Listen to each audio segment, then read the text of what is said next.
You and your cousin Felix are touring the Olympic ruins in Greece when you wander into a dark cave.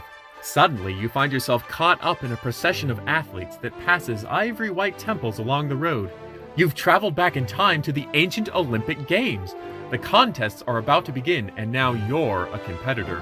If you decide to participate in the wrestling event, turn to page 88. If you choose to enter the chariot race instead, turn to page 44. But be careful. In ancient Greece, you might encounter the wrath of the mighty god Apollo, or be turned into a marble statue. Or you might win your event and be crowned an Olympic champion. Hello, and welcome back to Let's Play Game Books. Today's book, The First Olympics by Ben M. Baglio. Illustrated by Leslie Morrill.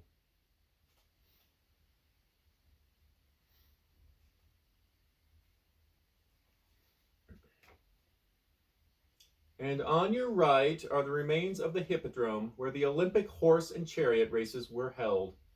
It's early morning, and you and Felix, your pain-in-the-neck little cousin, are following a guide through the ruins at Olympia, the site of the ancient Olympic Games in western Greece.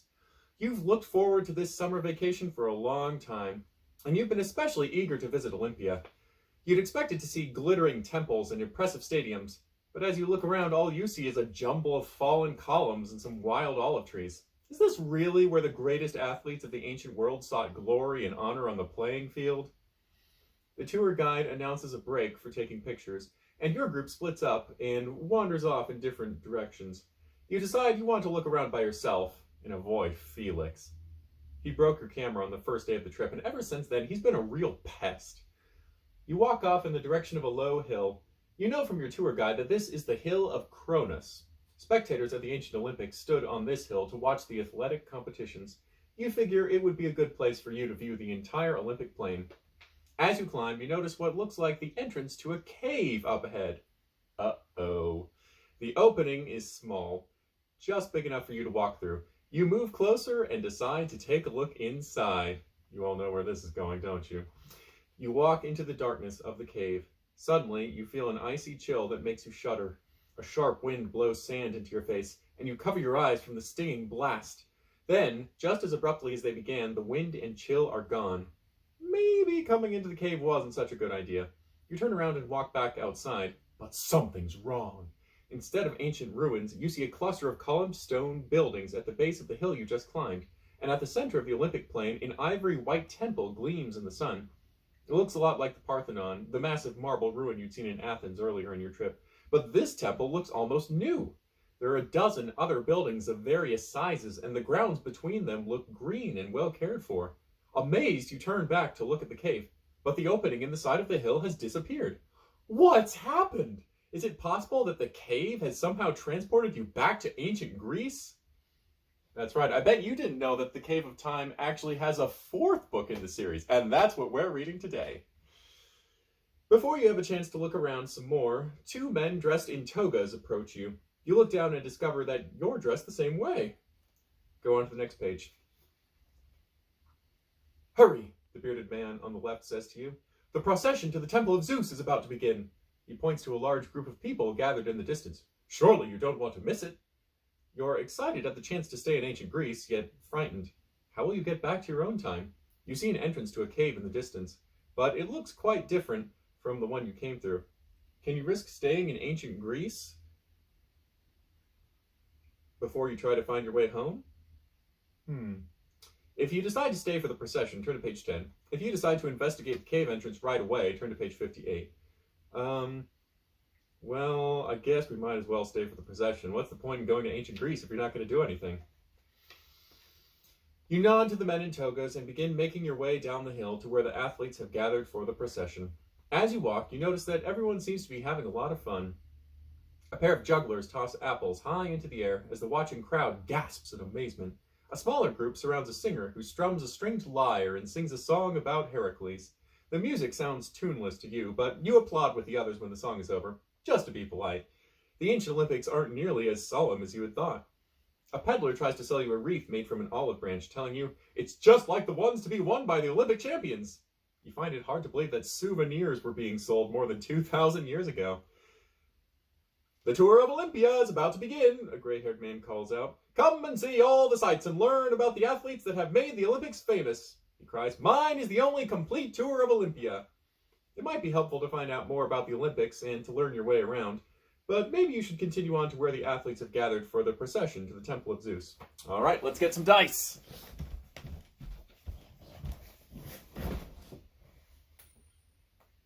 We will keep heading towards the procession.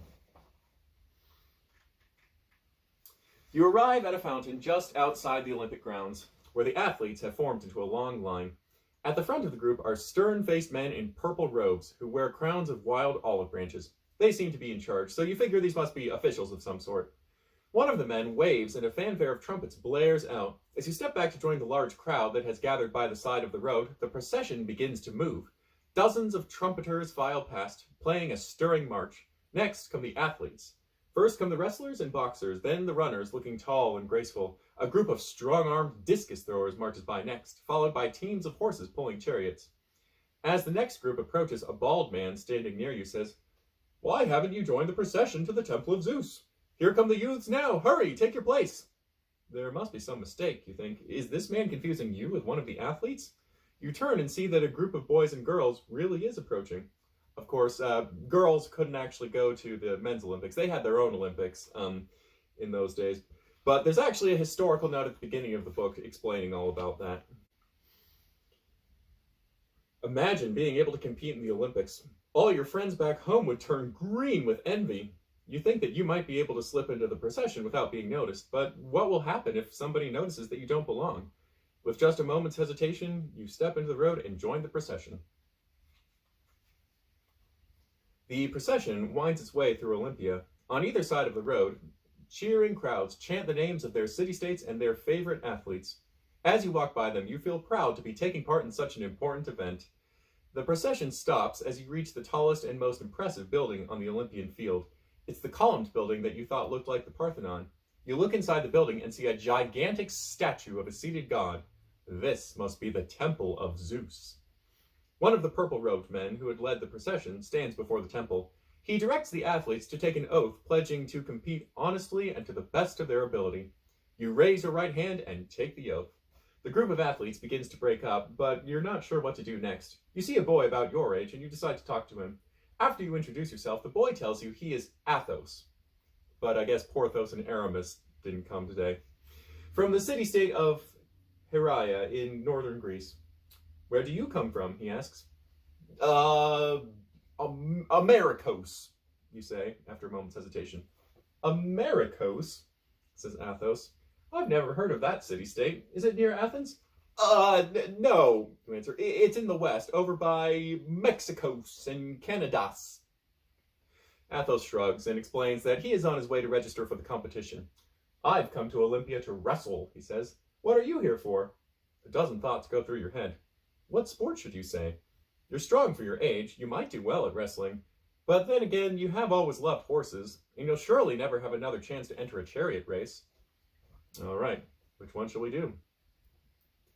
If you say wrestling, turn to page 88. If you say chariot racing, turn to page 44. Wrestling it is. We'll come back and do the chariot racing some other time. So, you're a wrestler too, says Athos. Let's go to register together. You go to a low square building behind the Temple of Zeus. This is the Palestra, the wrestling school. At the center of the building is a large courtyard containing a sand pit, which Athos calls the Scamma. You give your name to the official seated behind a table, a heavy-set, scowling woman with a double chin. She looks as though she might be a wrestler herself. She searches through a large scroll of names, but can't find yours anywhere. I'm a late entry, you explain. I just arrived at Olympia. Another one, says the woman, still scowling. You don't happen to know someone named Felicitas, do you? You shake your head. He was a late entry too, she says. Then she explains that the wrestling events will be held at the Palestra the next morning. As you walk away, Athos asks you to come inside the Palestra to practice your wrestling. Maybe you'll be able to pick up some pointers from him. You'll need to learn more about wrestling if you're going to compete tomorrow. Turn to page 28. You and Athos move to one of the large open-air rooms of the Palestra. There you meet a trainer who goes over the rules of wrestling with you.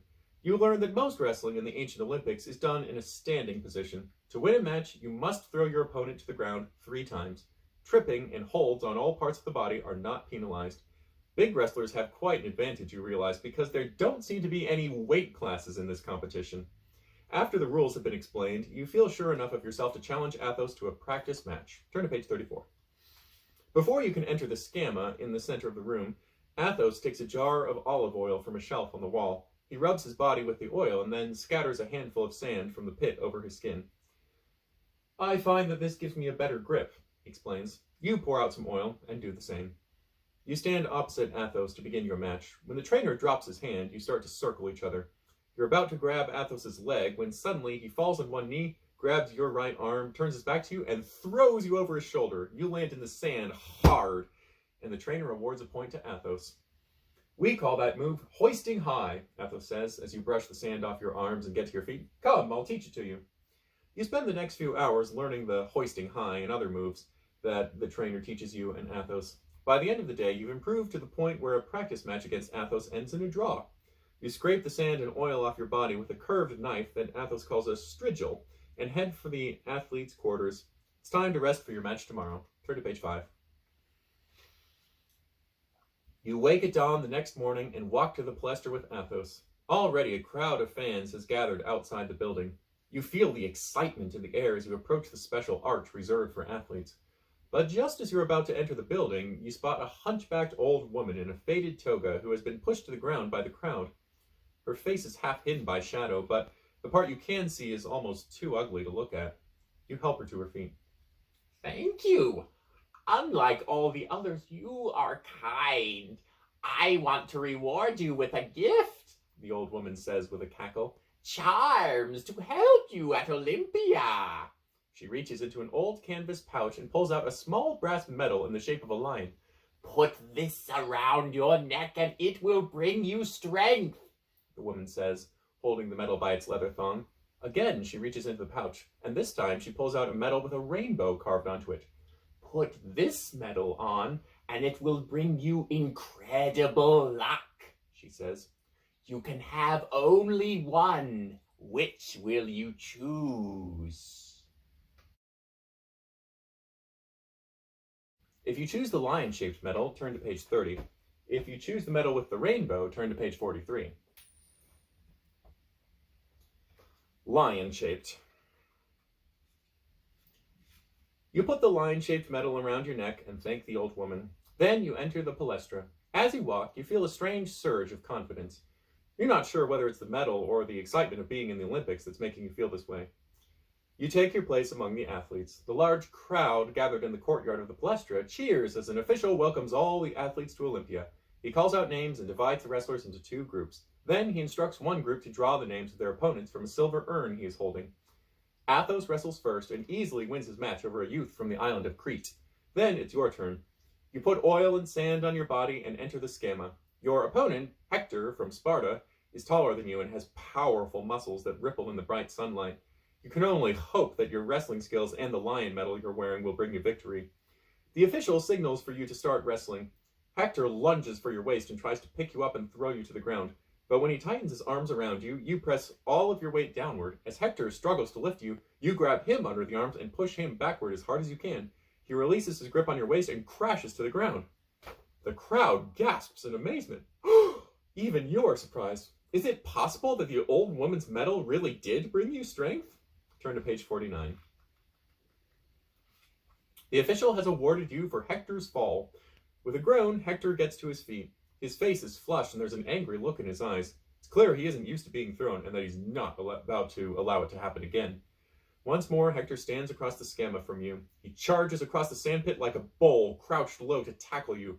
But the instant before he reaches you, you step aside, grab hold of his waist, and flip his legs over his head. Hector lands flat on his back. The crowd cheers and chants your name, and you are awarded another point. You need to score only once more to win the match. When Hector gets to his feet, his face is even redder and his eyes even angrier than before. As he comes at you, you feel your body tense. Can you put your faith in the medal? You hope its powers don't fail you now. Hector grasps your arms and pushes downward as hard as he can, trying to force you to the ground. Your feet begin to slip in the sand, but before you collapse, you lock your knees. Then, with a burst of strength, you're able to push upward, lifting Hector off the ground and sending him flying through the air. He lands outside the sandpit. You've won the match!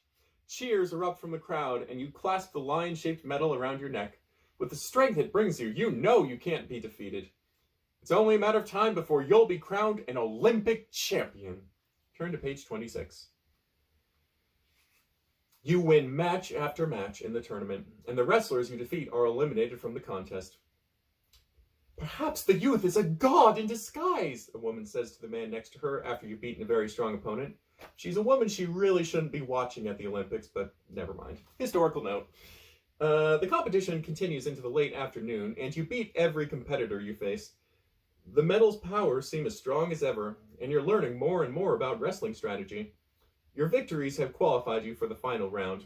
You're pleased to find that your friend Athos has also had a successful day and has made it through the tournament to the finals. Now it's your turn to wrestle against Athos. The winner of this round will be declared the Olympic champion. In the break, before the match begins, you take a look at Athos. He's exhausted. Sweat runs down his face and his shoulders are slumped. It's clear that he doesn't have much strength left after wrestling all day. Athos taught you many of the moves that you used to win today. Is it really fair to use the lion-shaped medal when you wrestle him? You wonder. Maybe you should take it off, but when you wrestled against Athos yesterday, you managed to score only a draw. Could you defeat him without the medal? If you decide to continue wearing the medal, turn to page 16. If you decide it wouldn't be fair to rely on the medal's powers, turn to page 92. Yeah, those medals, they're like performance-enhancing medals. So let's keep wearing it. I mean, we cheated this far. What's the problem with cheating some more? You might be able to defeat Athos without wearing the lion-shaped medal, but you're not going to take any chances. This is your one big opportunity to win at Olympia. An official in a purple robe calls you and Athos into the scamma. With one hand, he clasps your shoulder. He places his other hand on Athos' shoulder.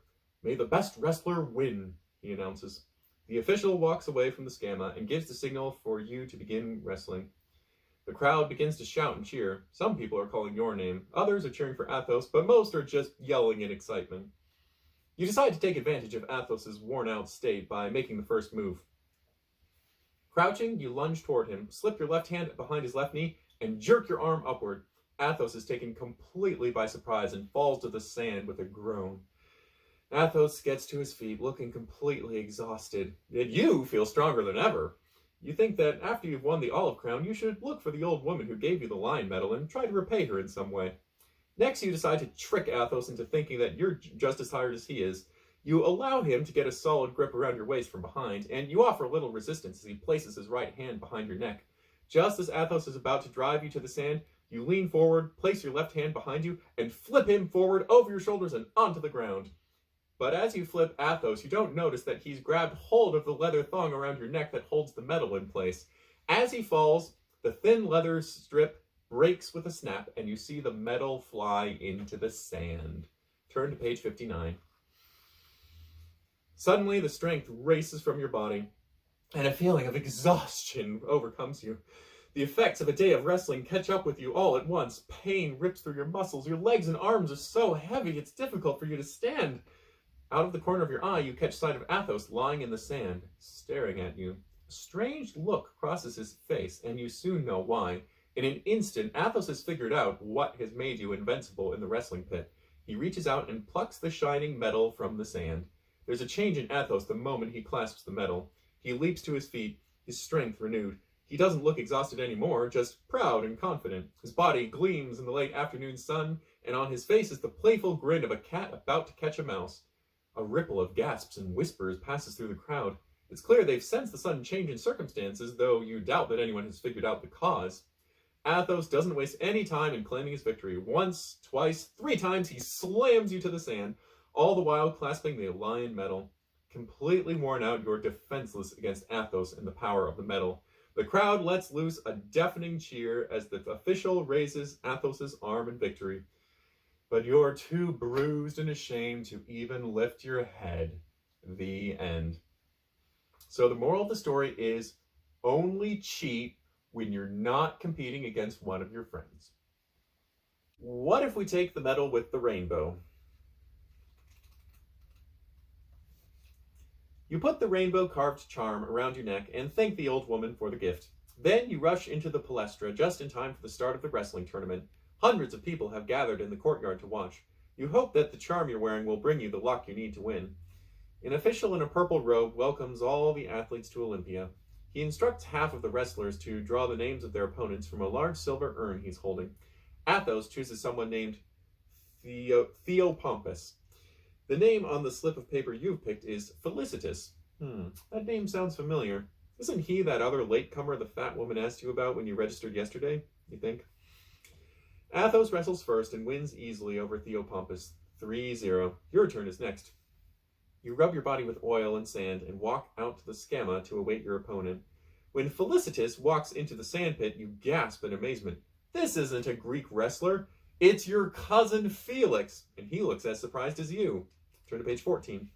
How'd you get here? You say to Felix. There was this cave, he stammers. I walked into it and everything changed. Leave it to Felix to follow you to ancient Greece, you think. It's just your luck to be stuck with him. But when the official lowers his hand and signals for you to start wrestling, you realize that the charm did bring you good luck after all. For the moment, it doesn't matter whether you go on to win the entire wrestling tournament or not. Using the hoisting high move to throw Felix to the ground will be victory enough for you. You just hope that after you beat him, Felix will show you the way back to the cave. The end. Well, that's the wrestling story. So, shall we go back and check out the chariot racing? For chariot racing, you must head to the Hippodrome, says Athos. He points in the direction of the race course, and as you wish each other good luck, you part. As you walk, you pass hundreds of people who have come to the festival from all parts of Greece. Everyone seems to be talking about a different competition. Listening to their conversations, you can't help feeling excited about the chance to compete in the Olympics. Just as the Hippodrome comes in sight, a huge parade of bulls forces you off the path. They're chained together in long double columns and are led by 4 very solemn-looking men in purple robes. Where are they going? You ask a woman standing nearby. The bulls are to be sacrificed, the woman replies. She explains that at the start of each festival, the Leonidaeum, the high priests of Olympia, lead 100 bulls to the temple of Zeus. A sacred rite is held in front of the altar, and the bulls are killed to honor Zeus, the king of the gods. Later, the meat will be eaten at the victory celebrations, she adds. You remind yourself to make sure not to pass the temple of Zeus for the next few hours. You're sure it wouldn't do your appetite much good to see 100 bulls being slaughtered. When the last bull has passed, you walk a bit further and arrive at the Hippodrome, a rectangular dirt field flanked by a grassy embankment. Your heart starts to pound as you realize that this is where you'll be racing a chariot in just a few days. Turn to page 36. At the near end of the race course, a crowd of people is standing in front of an open-air building. This must be the place to register for the chariot racing, you think. But when you ask where to find a chariot to drive in a race, the man at the registration desk starts to laugh. The chariot owners at Olympia selected their drivers months ago, he says. You can't enter a race now. Disappointed, you turn away from the desk. But just as you're about to leave, a man with a gray beard and a gold-striped toga calls you over to him. I am in great need, the man declares after you sit down next to him. You must help me. You ask the man how you can help him, and he continues. My name is Leon, and I come from Elis, not far from here. The chariot I own was victorious at the last Olympics. A very wealthy and powerful man named Demonicus owned the chariot that finished second. After the race, some of his henchmen seized my beautiful daughter, Marissa, and carried her off. Demonicus swore that the only way I could get her back was to beat him again in the chariot race at the next festival. Otherwise, he will marry her and take her far away. For 4 years, I have waited to see Marissa again. I bought the finest horses and hired Nikos of Sparta, the most famous charioteer in the world. I spared no expense to make certain I would win the race the day after tomorrow, but Demonicus is very crafty. This morning, I found out that Demonicus offered my charioteer 4 times the amount of money I was to pay him. Now he will race for Demonicus. Turn to page 95. That's terrible, you say to Leon, but how can I help? I am in an awful predicament, he answers sadly. If I compete fairly and race my own chariot against Nikos, I will surely lose. There's no way an old man like me could win against the best charioteer in the world, and all the best drivers have already agreed to race for other chariot owners. Although it shames me to say it, I'm afraid the only way to get my daughter back is to compete unfairly. I must win that race. The only way is to make sure Nikos loses. I think I can arrange that if I can get into the stables unnoticed and sabotage Demonicus's chariot. For the sake of my daughter, will you help me? You're not sure what to say. On the one hand, you understand why Leon is so desperate, but he wants to cheat, and that's wrong. On the other hand, it wasn't fair of Demonicus to seize Leon's daughter and then spoil Leon's chances of winning her back. Just then another thought comes to you. Leon might be too old to race his chariot, but you aren't. Why couldn't you enter the race? But wait a minute, you've never even ridden in a chariot before. What chance do you have of driving successfully against Nikos of Sparta? And if you lose, Leon will never see Marissa again. Maybe you should help sabotage the chariot. Yeah, I think we should sabotage the chariot. Cheating always works. That's what I've learned from this book. Just kidding. Okay, turn to page 109. All right, I'll help you with the chariot, you say. Good, says Leon. I was hoping I could count on you. We'll wait until nightfall before we go out to the stables. We're less likely to be noticed then. In the meantime, let's watch the trumpeting contest. You follow Leon back to the Temple of Zeus. A crowd has gathered around a low platform there, and on the platform about 20 men and women hold long brass horns. Trumpeting is very important here at Olympia. The winner of today's competition will use his trumpet to start all of the races during the festival. Winning the contest is a very big honor. It's hard to take your mind off the plans to sabotage Demonicus' chariot, but you watch the trumpeting competition anyway. The first contest determines who can hold a note for the longest time. With a wave of his hand, an official directs all of the trumpeters to blow into their horns. The shrill sound of 20 trumpets blowing at once makes you want to cover your ears. One by one, the trumpeters run out of breath. Finally, only one trumpeter, a barrel-chested, red-faced man named Herodorus, continues to hold the note. When at last he can blow no more, the crowd bursts into applause. Throughout the afternoon, Herodorus places first in every part of the contest. He blows the highest and lowest notes and plays the most beautiful melody. And he clinches his victory at the end of the competition by playing 2 trumpets at once. By the time Herodorus is declared the official Olympic trumpeter, the sun has sunk low and the sky is beginning to darken. Come, says Leon, it's time to go to the stables. The first stars have appeared in the sky when you and Leon arrive at the long rows of stables. You stop at Leon's stable to pick up a lantern, then walk on. The area seems deserted, and the only sounds you hear are your own footsteps and the occasional whinny of a horse. This is it, Leon whispers as you reach Demonicus' stable. Now wait out here while I go inside. I should be gone for only a few minutes. If you hear or see anyone coming, rap softly on the door. I'll try to get away through another exit, and we'll meet back at my stable. Otherwise, I'll see you there. The stable door creaks as Leon opens it. Without another word, he slips silently into the darkness inside. A minute passes as you wait nervously, straining your ears for sounds of anyone approaching. A breeze rustles the leaves on the trees, making it difficult for you to concentrate. But when the wind dies, you hear the unmistakable sound of footsteps, and it sounds as if more than one person is coming directly towards you. Instantly, you tap on the door, signaling Leon to escape. By now, the footsteps have gotten closer, and at the far end of the stable, you see the glow of a torch. You don't want to be seen here, but you're not sure if there's enough time to run away. Maybe you should sneak inside the stable instead and try to find the exit Leon used. If you run, turn to page 23. If you go into the stable, turn to page 21. Let's go into the stable. You open the stable door and duck inside. It's pitch dark and there's no sign of Leon. You're sure that he has escaped with his lantern, but where's the exit? The footsteps outside are getting closer, and now you hear men's voices. As your eyes grow used to the darkness, you start to look for a place to hide. You think you see a haystack at the end of the stable. Quietly, you tiptoe toward it. Everything goes wrong all at once. Your foot bangs into something hard and you trip, falling against Demonicus' chariot with a tremendous crash. 2 men carrying torches rush into the stable before you have a chance to get up and hide. The light from the torches shines into your eyes and illuminates your face and the surrounding area. In the torchlight, you see that Leon had managed to take apart a portion of the chariot, but he didn't have time to put it back together. It takes only one look at the disassembled chariot for the men to guess that you were trying to sabotage it. The 2 men tie your hands behind your back and lead you to the Temple of Zeus. You're brought before the Leonidaeum, the 7 stern-looking high priests of Olympia, and accused of trying to fix the chariot race. You don't have much to offer in your defense.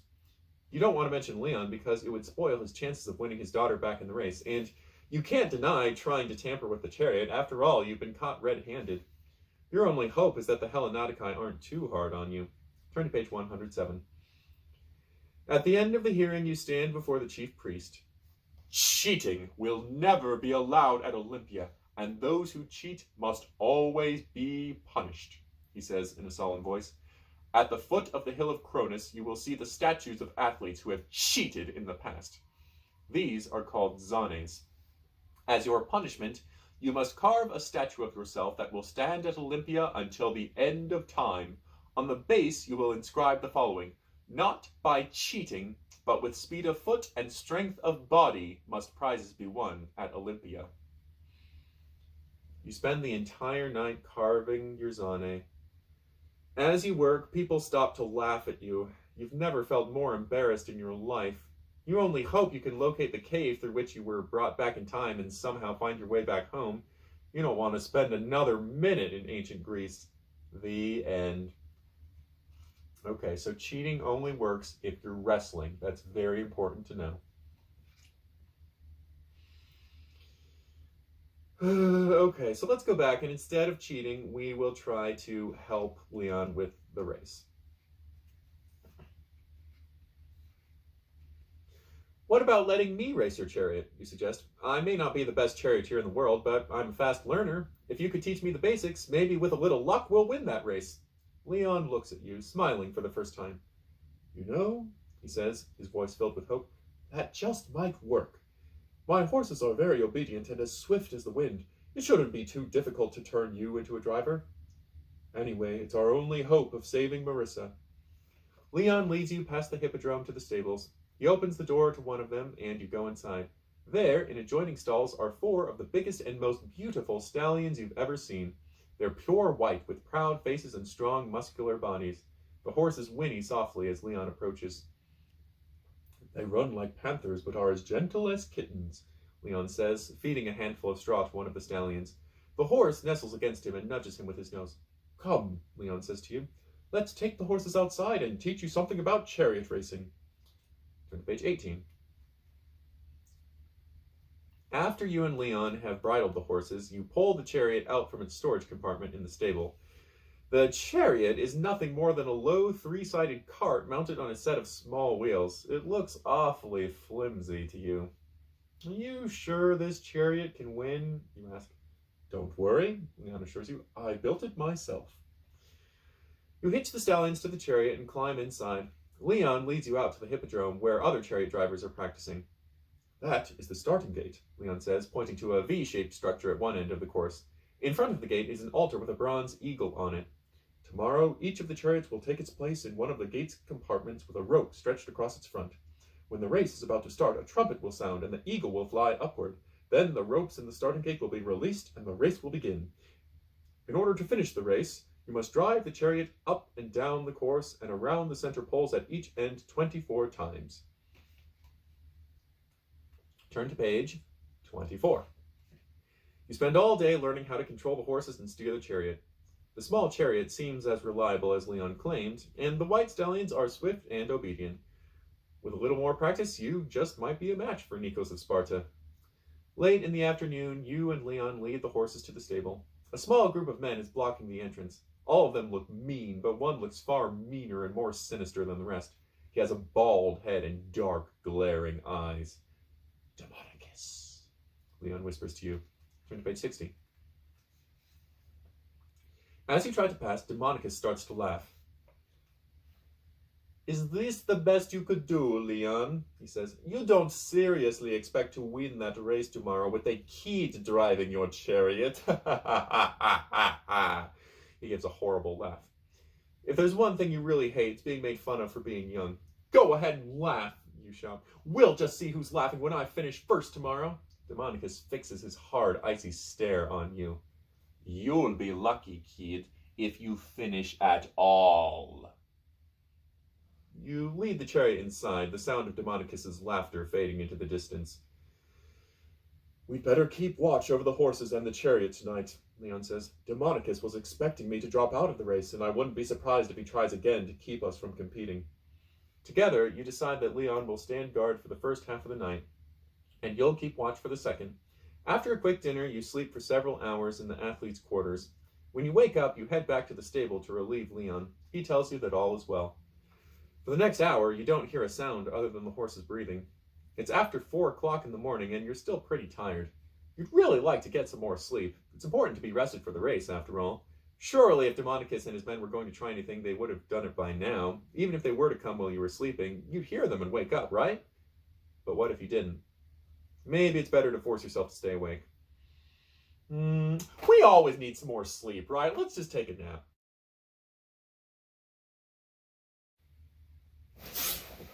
Suddenly, you're startled from your sleep. That rooster wasn't just in your dream, it's real! Sunlight is streaming through the windows at the end of the stable, and the rooster is crowing louder than ever. You didn't mean to fall asleep for so long. It's almost time for the race. You look quickly around the stable to see if anything's been touched while you were asleep. The horses look fine. The chariot's still in its compartment, and the bridles and reins are hanging on the wall where you left them. What's more, you feel full of energy. Taking that nap wasn't such a bad idea after all. Turn to page 41. A few minutes later, Leon arrives at the stable. When he asks you how everything went during the night, you tell him that there was no sign of Demonicus or his men. You don't mention that you weren't awake for most of the time you were supposed to be keeping watch. You lead the horses outside, bridle them, and hitch them to the chariot. Just as you finish, you hear the sound of trumpets in the distance. It's time for all the chariots to gather outside the Hippodrome. The race is about to begin. You get in the chariot with Leon and set out for the race course.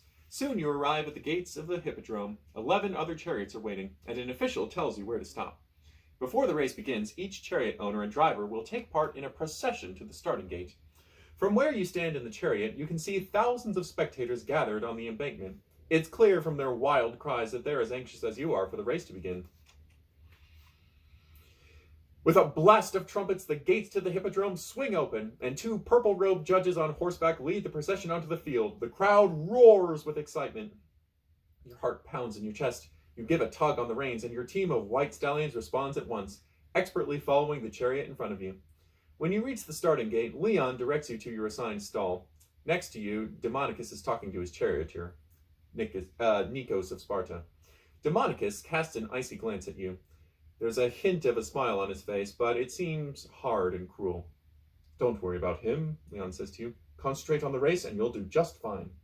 He steps down from the chariot. May the gods be with you, he says. Ooh, I'm getting Star Wars vibes. Now all the chariots are in position. Another fanfare of trumpets rings out. With one hand clasping the horse's reins, the other gripped firmly around the whip, you concentrate on the bronze eagle at the front of the starting gate. Suddenly, the eagle shoots upwards, and the rope at the front of the stall disappears. The race has begun! Turn to page 53. You crack the whip, and your team of white stallions flies out of the starting gate like a bullet from a gun. Most of the other chariots get off to a much slower start. Only Demonicus' chariot seems to be a match for you. You can't hear a sound other than the roar of the crowd and the thunder of the horses' hooves against the ground. But while the noise is deafening, it's also exhilarating, and you urge the horses to gallop even faster. You maneuver the chariot around the brass pole at the end of the Hippodrome, being careful not to take the turn too quickly. As you guide the horses back down the straight section of the racecourse, Nikos of Sparta is directly behind you. He's whipping his horses mercilessly, forcing them to catch your chariot. You crack your whip once more, and the white stallions charge ahead. Just then, your chariot starts to rock from side to side. You can barely hold on tight enough to keep from falling out. You tug on the reins, hoping that slowing down a bit will help, but the rocking continues. Then, with a sickening lurch, you feel the chariot drop from below your feet. You see one of your wheels rolls down the field as you fall to the ground. Your horses continue to run like the wind, ripping the reins from your hands. Suddenly, you realize that Demonicus must have come into the stable while you were sleeping last night and tampered with the pins that held your wheels in place. The last thing you see is Demonicus' chariot speeding toward you. Luckily, you lose consciousness just before the horses trample you to death. The end. Wow, when it comes to drawn-out deaths, that is an all-time low.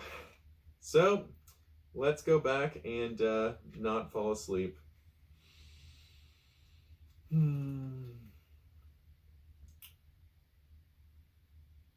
You try every trick you know in order to keep from falling asleep. Whistling your favorite songs, running in place, counting to 1,000. Finally, the sky begins to lighten. In only another couple of hours, the chariot race will begin. In the meantime, you decide to remember all 50 states. That's much easier than trying to remember all the Greek city-states. But just as you're trying to remember which state is south of South Dakota, you hear footsteps and some whispering outside the table. You leap to your feet and crouch down behind a pile of hay. The door to the stable creaks open, and the footsteps draw closer. Over the top of the hay, you see two men approaching. One has long black hair and a shaggy beard. The other has short curly hair and a jagged scar on his left cheek. You recognize them at once, Demonicus's henchmen. Without a word, the men walk toward the compartment where the chariot is stored and pull it into the open. Then, the scarred man takes something out from under his toga. It looks like a crude wrench. With it, he removes the pins that hold the chariot's wheels in place. He tosses them into a dark corner of the stable. Then, he replaces the pins with another set the other man has handed to him. What's going on, you wonder? The old wax pin trick, says the bearded man. Does it really work? Every time, the man with the scar replies. After a few minutes of racing, the pins melt and off fly the wheels. It's too bad Demonicus wants to stick around for the race, says the first man. He might as well leave Olympia with Marissa tonight. There's no way now that Leon and his driver are going to win. You're horrified by what you hear. But as the two men put the chariot away, something one of them said registers within your mind. The bearded man said he thought that Demonicus should leave Olympia right away with Marissa. That means that Leon's daughter is somewhere on the Olympic grounds. If you follow the two men, maybe they'll lead you back to Marissa. But will you be able to rescue her all by yourself? You wonder. From what you know of Demonicus, you shudder to think what he would do if he caught you. And what if the men don't lead you to Marissa? You might miss the chariot race and give up any chance of winning her back. Maybe it would be better to put the chariot back the way it was and surprise Demonicus by finishing the race. Maybe in first place? If you decide to follow the men, turn to page 19. If you think it's better to stay at the stable, turn to page 108. Let's follow them. As soon as the two men have left the stable, you tiptoe to the door, unlatch it as quietly as you can, and slip outside. You hide behind a pillar until the men get about 20 yards away. Then, trying your hardest not to make a sound, you start to follow them. You trail the men past the Hippodrome and in the direction of the Hill of Cronus. You're relieved to see that most of the time they're talking to each other and not paying attention to anything else. The sun is rising. In the distance, a number of people have awoken at their campsites on the hill. Most of the spectators at the Olympic festivals have to sleep outdoors. Only the athletes and very wealthy visitors are allowed to spend the night inside on the Olympic grounds. At last, the two men reach the base of the Hill of Cronus, and you're certain it won't be long before you know where Demonicus is hiding Leon's daughter. But then something happens which makes your stomach sink.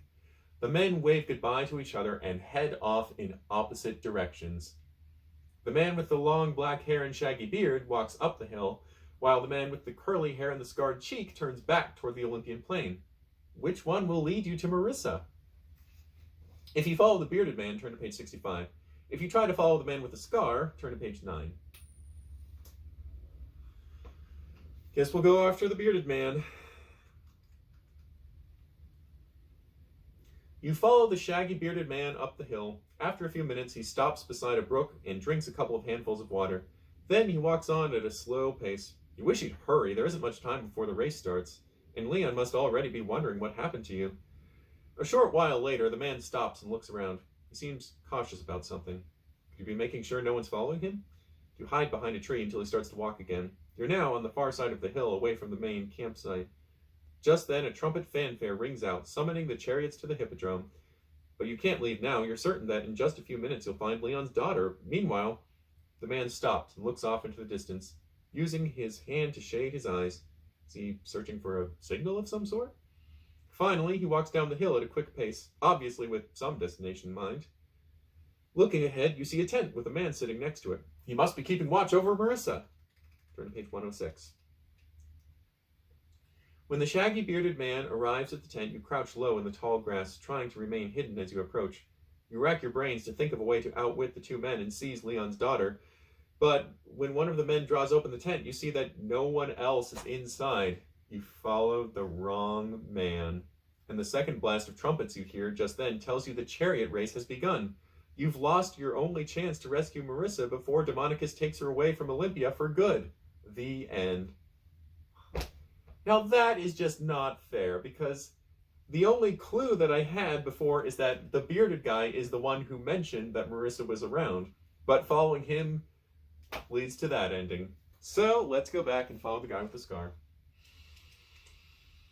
You step aside some bushes and wait until the man with the scar passes you. He walks briskly back in the direction of the Temple of Zeus and then turns right. You're glad to see that a number of people have come down from the hill onto the Olympian plain. Now you can follow the scarred man closely without him suspecting. He leads you to a long, columned building, which you saw on your tour. It's the Leonidaeum, where the wealthy Olympic visitors stay. It makes sense that Demonicus would hold Marissa there, you think. After all, he wouldn't want to keep her out in the open where she could escape.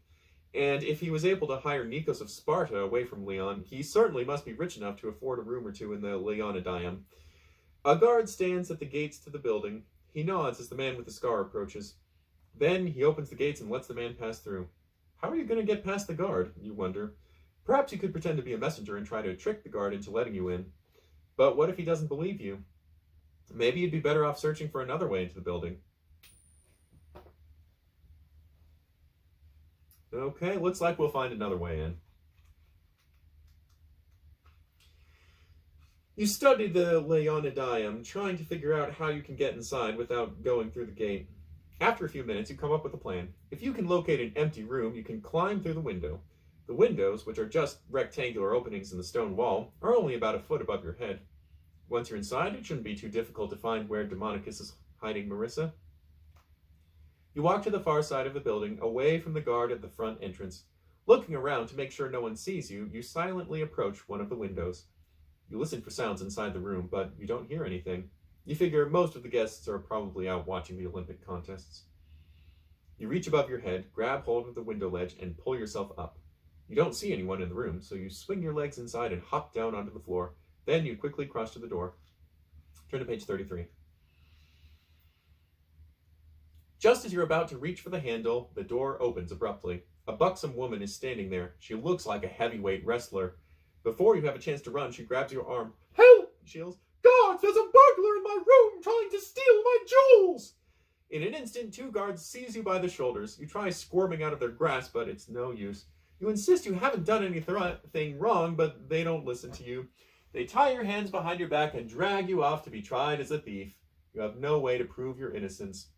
Unless you can find a way to escape from prison, it'll be years before you get a chance to return to your own time. The end. Okay, maybe it would have been easier trying to race the chariot, but we're so close. Let's go back and try again. We'll pretend to be a messenger this time.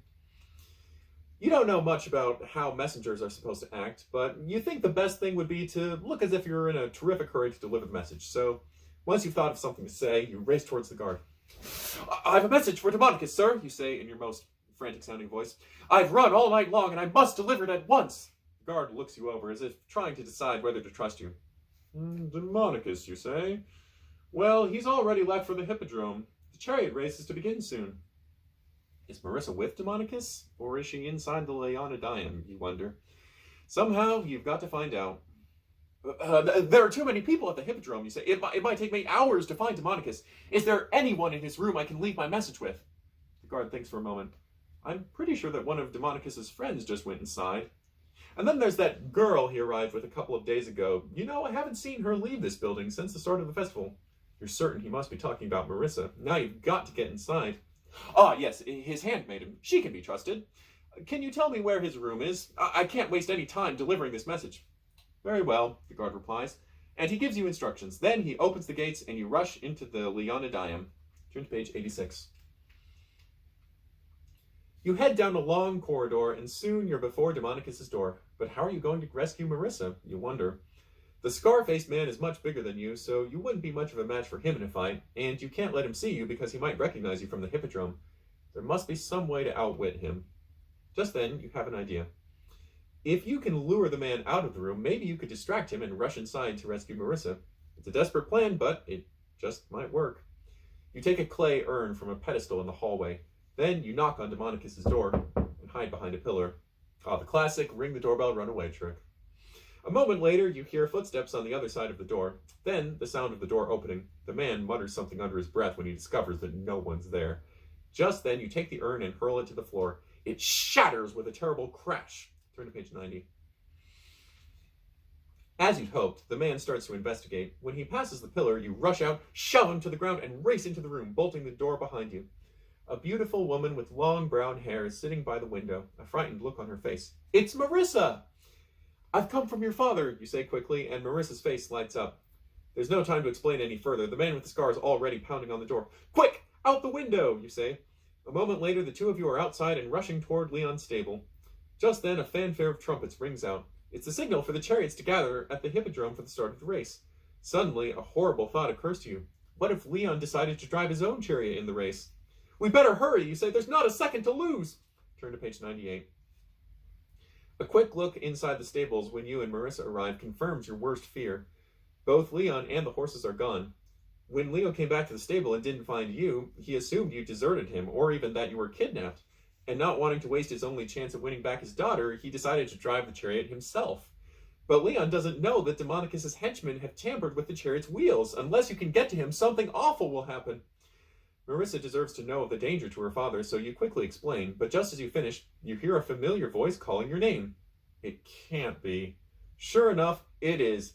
Your cousin Felix is running straight toward you. How'd he get here? You don't even have to ask. I saw you go into the cave, so I decided to follow, Felix explains, out of breath. Then I couldn't find you, and someone asked me to enter one of the running contests. And look, he points to the olive branch crown on his head. I won! If your friend here is so fast, Marissa says excitedly, maybe the two of you can run to the Hippodrome before the race starts. You're not sure about Marissa's idea. Speed is crucial, but can you trust him to help save Leon, or will he just get in the way as usual? Maybe you should run to the Hippodrome yourself instead. If you take Felix along, turn to page 25. If not, turn to page 46. All right, we'll take him along. Just in case. Okay, Felix, let's go. Marissa wishes you luck, and the two of you start to run toward the Hippodrome, following the path you'd driven along the day before. After a few minutes of sprinting, the race course comes into view, but before you arrive at the entrance, the last chariot enters the Hippodrome, and the gates slam shut behind it. Now look what happened, you shout at Felix, certain that somehow it's all his fault. I never should have brought you along. Your mind is racing, and you desperately look for a way inside. Hey, I've got an idea, Felix says. And before you can say another word, your little cousin has squeezed through the bars of the gate. Felix, that's great. Now open the gate for me. The chariots are nearing the starting line. There's no time to spare. Felix struggles with the heavy metal latch. Hurry, you cry. We're running out of time. The seconds it takes Felix to raise the latch seem like hours. Finally, he pulls open the gate wide enough for you to slip through. Now wait here, you cry, as you race for the V-shaped starting gate. You run alongside the course, determined to reach Leon before the race begins. Already you can see the trumpeter in position next to the starting gate. Your muscles strain as you try to run even faster. You shout Leon's name as loud as you can, but the cheers of the crowd drown your cries. The chariots are all in place when you get to one end of the starting gate. You turn and run to Leon's stall. Just as you arrive behind his chariot, the trumpet blares. The race is on! There's no time for you to think. As the horses bolt from the stall, you jump aboard the chariot and grab the reins from Leon's hands. Leon looks at you in disbelief. The chariot's been sabotaged, you yell. You veer off course and rein in the horses. Just then, one wheel of the chariot falls off. You and Leon tumble to the ground, but neither of you are hurt. Demonicus' men put wax pins in the chariot's wheels. I didn't have a chance to fix them because I went to look for Marissa, you explain to Leon. Marissa, Leon cries. Where is she? Is she all right? Turn to page 66. Follow me, you say, and dodging around the racing chariots, you lead him safely out of the Hippodrome. You watch happily as Leon is reunited with his daughter. I will see to it that Demonicus is brought to justice, Leon promises. Marissa and I will go straight to the Temple of Zeus to talk to the chief Olympic priest. The remains of my chariot and our testimony should be enough to convince the priest of Demonicus' guilt. You say goodbye to your friends, and as they start off toward the Temple of Zeus, you hear Felix calling you. You'd forgotten all about him. He asks you where you're going. To look for the cave, you say. It's definitely time to try to get back home. Want to come? Sure, Felix replies. Let's go. The end. That's one of the best endings in the book. Of course, we could have gone back to try to actually compete in the race, but that's another adventure.